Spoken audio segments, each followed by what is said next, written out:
Greetings to all. A warm welcome to all of you. A warm welcome and a new invitation to come to a deeper understanding of the inner experience. And for today, it's going to be that chapter of kinds of contemplations. This is your Pastor Yeti. Strictly speaking, contemplation is an immediated and in some sense passive intuition of the inmost reality.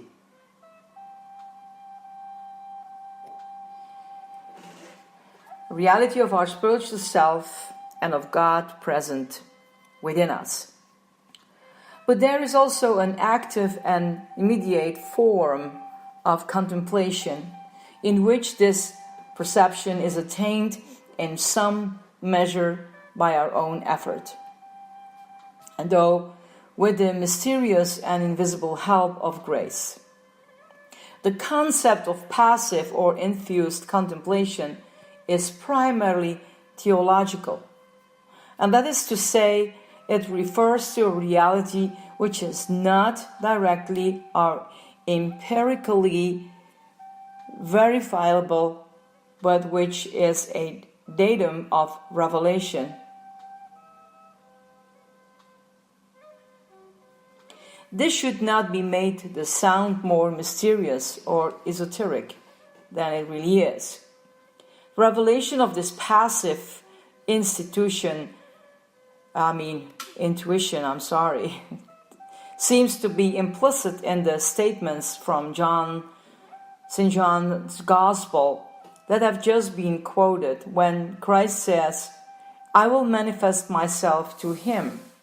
It means that the activity is on the side of the Lord, and that the one who contemplates the divine presence is in no position to bring about its manifestation by any effort of his own.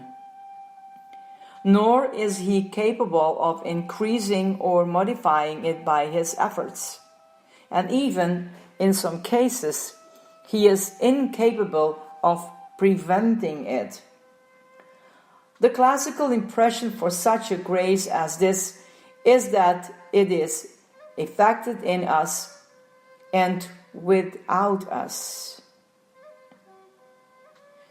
In nubis et sine nobis, active or mediate contemplation, on the other hand, is effective in us but with our own active cooperation, in nobis et non sine nobis. Normally, a life of active contemplation prepares a man for occasional and unpredictable visits of infused or passive contemplation. And also, active contemplation can never attain the depth and the purity of infused contemplation, which in its purest form takes place entirely without conceptual mediation. In active contemplation, concept and judgment are at least acts of faith springing from a certain mental activity, serve as a springboard for contemplative intuitions and for states of quietude more or less prolonged. In active contemplation, there is a deliberate and sustained effort to detect the will of God in events and to bring one's whole self into harmony with that will. Active contemplation depends on ascesis of abandonment, a systematic relaxation of the tensions of the exterior self and a renunciation of its tyrannical claims and demands, in order to move in a dimension that escapes our understanding and overflows in all directions our capacity to plan. The element of dialectic in active contemplation is centered on the discovery of God's will. That is to say, the identification of the real direction which events are taken, especially in our own life, But along with this, there is a deep concern with the symbolic and ritual enactment of those sacred, mysterious, which represents the divine actions by which the redemption and sanctification of the world is effected. In other words, active contemplation rests on a deep ground of liturgical, historical, and cultural tradition, but a living tradition, not that convention. And the tradition is still in dynamic movement and growth. The contemplative mind is, in fact, not normally ultra-conservative, but neither it is necessarily radical. It transcends both these extremes in order to remain in living contact with that which is genuinely true in any traditional movement.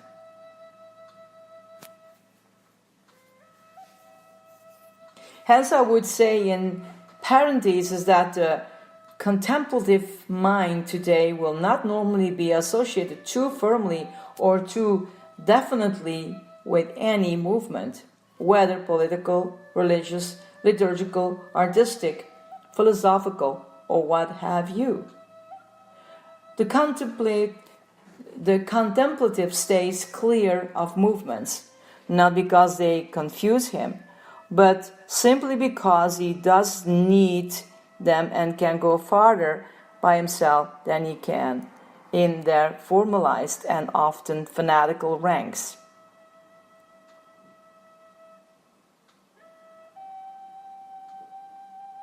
Nevertheless, active contemplation should be to a great extent in contact with the logos of its age, which means, in simple fact, that the contemplative today might be expected to have an intuitive grasp and even sympathy for what is most genius in the characteristic movements of our time: Marxism, existentialism, psychological analysis, Arianism. They may even at times present a serious temptation for him, but if he is a genius contemplative, he will be able to resist temptation because his contemplation itself will instinctively avoid becoming enmeshed in conceptual systems. I say if he is a genius contemplative, meaning if he is sufficiently initiated into the meaning and value of a spiritual life to prefer its simplicity to all the complexities and pretenses of these intellectual fads and campaigns.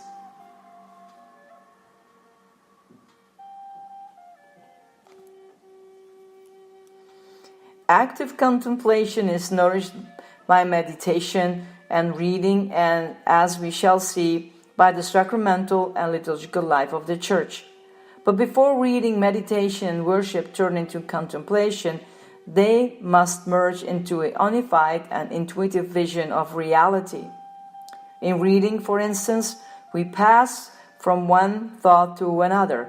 We follow the development of the other's ideas, and we contribute some ideas of our own if we read well. This activity is discursive. Reading becomes contemplative when, instead of reasoning, we abandon the sequence of the author's thought in order not only to follow our own thoughts, meditation, but simply to rise above thoughts and penetrate into the mystery of truth, which is experienced intuitively as present and actual. We meditate with our mind, which is part of our being, but we contemplate with our whole being and not just with one of its parts. This means that contemplative intuition of reality is a perception of value, a perception which is not intellectual or speculative, but practical and experiential. It is not just a matter of observation, but of realization. It is not something abstract and general, but concrete and particular. It is a personal grasp of the existential meaning and value of reality. Such person intuitives may be highly paradoxical, and even sometimes disturbing. The sense of experiential awareness is very strong, and yet there is no discursive intellectual evidence to support this awareness. Hence, a peculiar combination of certainty and hazard. One knows without knowing how he knows, and this, of course, can be quite dangerous. It can lead to illusion and to illuminism. The contemplative's only safeguard is humility and self-forgetfulness, and the renunciation of all desire to exploit the experience for any purpose whatever. What happens, happens. One accepts it in humility and sees it, without inferring anything or instituting any comparison with other experiences. And one walks on in the presence of God. Rightly accepts contemplative experience has its own proper effect. It increases the intensity and simplicity of a man's love for God and for his fellow man. If it could be said to have a purpose, then this would be its purpose. But in reality, contemplation has no purpose outside itself, for properly understood, it is inseparably joined to love and identified with love. The love which is essential to contemplate is its purpose as well as its source. It needs no other.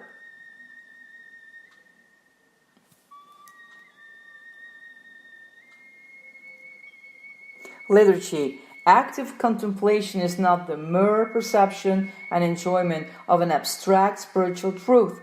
It is a participation in the church collective experience in receiving from God the concrete revelation of its divine mystery.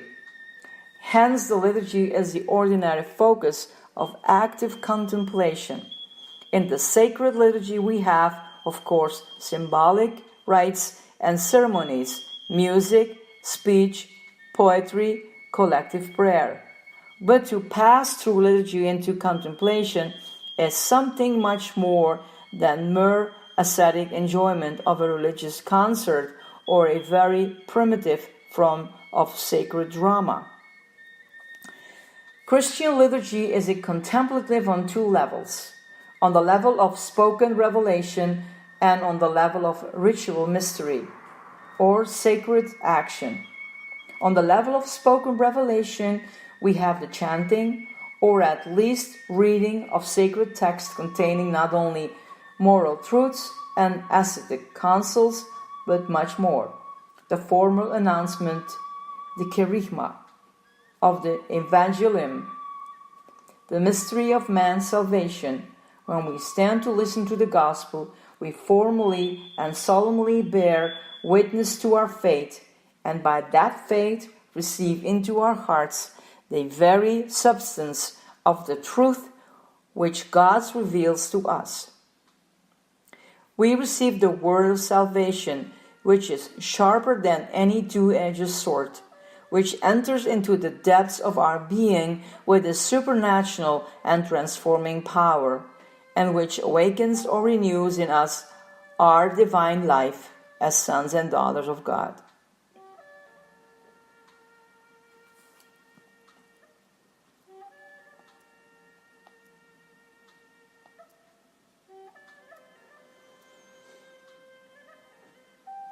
The union with God in activity. The great majority of Christians will never become pure contemplatives on earth. But that does not mean that those whose vocation is essentially active must resign themselves to being excluded from all the graces of a deep interior life and all infused prayer.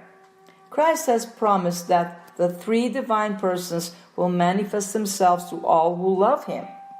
There are many Christians who serve God with great purity of soul and perfect self-sacrifice in the active life, and their vocation does not allow them to find the solitude and silence and leisure in which the empty minds entirely of created things and to lose themselves in God alone. They are too busy serving Him and His children on earth. At the same time, their minds and temperaments do not fit them for a purely contemplative life. They would know no peace without exterior activity. They would not know what to do with themselves. They would vegetate, and their interior life would grow cold. And nevertheless, they know how to find God by devoting themselves to Him in self-sacrificing labors in which they are able to remain in His presence all day long. They live and work in His company. They realize that He is within them, and they taste deep, peaceful joy in being with Him. They lead lives of great simplicity in which they do not need to rise above the ordinary levels of vocal and effective prayer. Without realizing it, their extremely simple prayer is for them so deep and interior that it brings them to the thresholds of contemplation. They never enter deeply into the contemplative life, but they are not unfamiliar with graces akin to contemplation. Although they are active laborers, they are also hidden contemplatives because of the great purity of heart maintained in them by obedience, fraternal brotherhood and sisterhood, charity, self-sacrifice, and perfect abandonment to God. To God's will in all that they do and suffer. They are much closer to God than they realize. They enjoy a kind of masked contemplation. Such Christians are these, far from being excluded from perfection, may reach a higher degree of sanctity than others who have been apparently favored with a deeper interior life. Yet there is all the differences in the world between these hidden contemplatives and the surface Christian whose piety is merely a matter of externals and formal routine.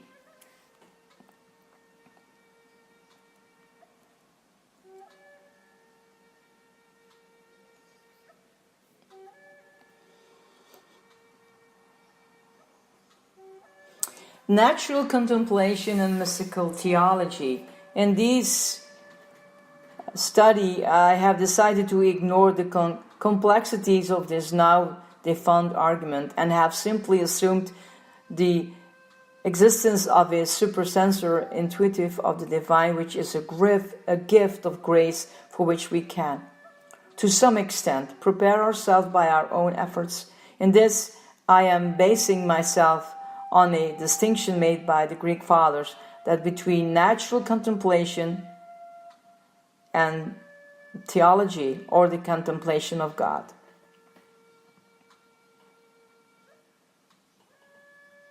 Theoria physicae is the intuition of divine things in and through the reflection of God in nature and in the symbols of revelation. It presupposes a complete purification of heart by a long ascetic preparation which has delivered the soul from subjection to passion and consequently from the illusions generated by passion. By passionate attachment to exterior things. When the eye is clear and single, that is to say, disinterested, having only one intention, then it can see things as they are. The contemplative at this stage is one whose thoughts are no longer passionate, no longer distorted. They are simple and direct. He sees straight into the nature of things as they are. At the same time, he sees into his own nature, as this is a mystical grace from God.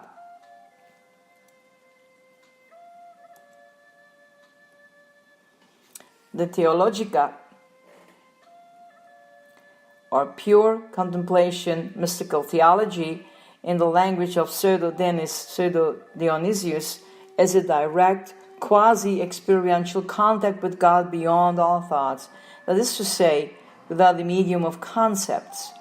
This excludes not only concept linked with passion or sentimentally or imagination, but even the simplest intellectual intuition that requires some sort of medium between God and the Spirit.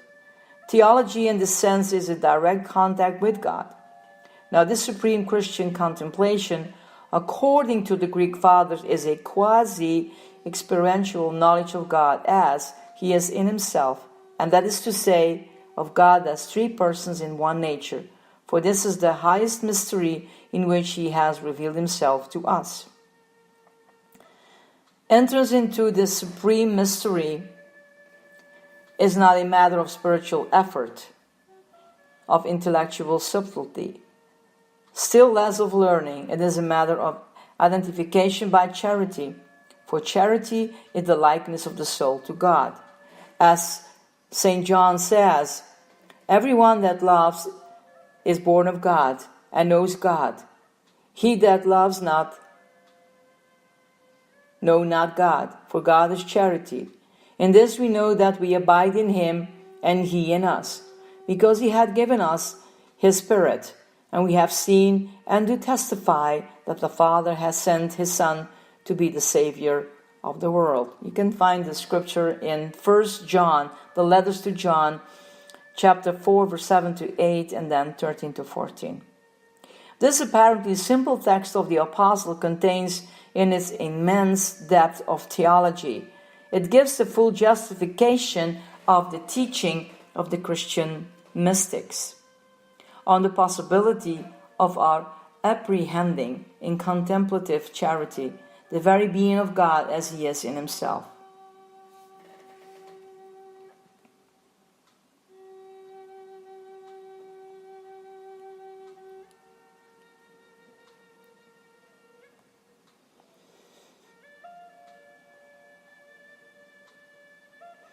The more the Spirit in its forward progress arrives by ever greater and more perfect application at an understanding of what it means to know these realities and comes closer and closer to contemplation, the more it sees that the divine nature is invisible, having left behind all appearances, not only those which are perceived by the sense, but also those which the intelligence believes itself to apprehend. It enters further and further within until, with great struggle of the Spirit, it penetrates to the invisible and unknowable, and there sees God.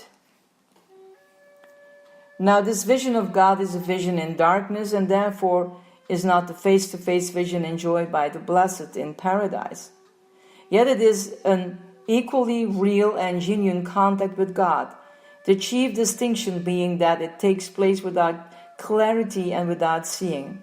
In fact, the Spirit sees God precisely by understanding that He is utterly invisible to it. In this sudden, deep, and total acceptance of His invisibility, it casts far from itself every last trance of conceptual meditation, and in so doing rids itself of the spiritual obstacles which stands between it and God. Thoughts, natural, light, and spiritual images are, so to speak, veils or coverings that impede the direct, naked sensitivity by which the Spirit touches the divine being. When the veil are removed, I'm still learning about panda questions. so Try asking, tell me a panda fact to look.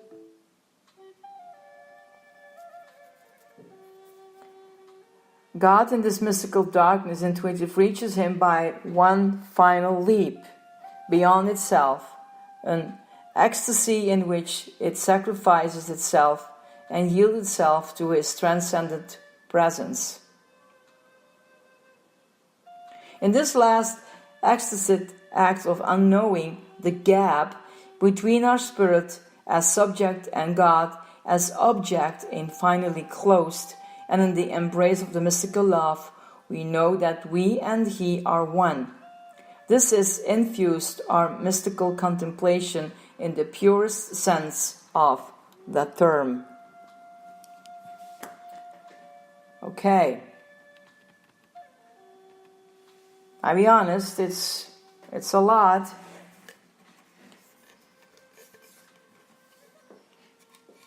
But God gives our life for that. To open ourselves. And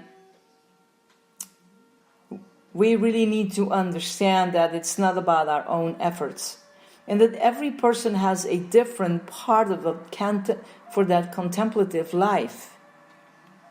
Some, like I said, will do it more in the spiritual realm when they find more place in the time in the quietness, and others having a active life, which sometimes they even don't know that they are in that contemplative experience. So my question is, where are you? How do you experience your contemplative life in the way that you walk with your Christ? Blessings to all of you, my dear ones. This is your Pastor Yeti.